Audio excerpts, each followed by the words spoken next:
कैसे हैं मेरा भाई दोस्तों। इस वीडियो में आप सभी को बताने जा रहा हूं कि पावर स्टार पवन सिंह का एक गाना आ गया है जो कि भक्ति काफी ज्यादा प्यारा है। गाने का नाम है माई के लिए गहना गढ़वानी। जी हाँ दोस्त, काफी ज्यादा प्यारा है। अगर आप लोग इस गाने को नहीं सुने हैं तो कौन सा चैनल पर आया है आप लोग को ये बात लास्ट में बताऊंगा। इससे पहले आप सभी को इस वीडियो में बताने जा रहा हूँ इस गाने में कौन गाने वाले हैं नहीं गाने वाले हैं, आप सभी को विस्तार रूप से बताने जा रहा हूँ।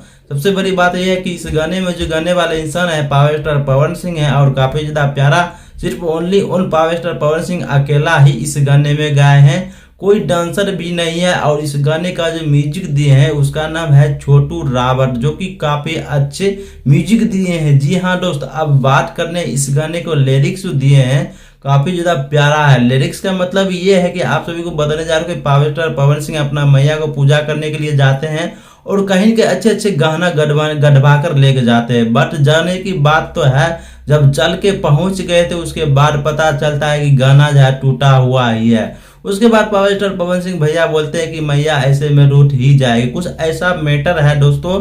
तो आप लोग को कैसा लगा पावर स्टार पवन सिंह। लेकिन दोस्तों एक बात बताना भूल गए हैं कि पावर स्टार पवन सिंह का ये गाना किस चैनल पर आया है। तो सृष्टि म्यूजिक पर आप लोग जाइए, इस गाने को जल्दी से जल्दी 1 नंबर ट्रेंडिंग पर कर दीजिए। जय हिंद जय भारत।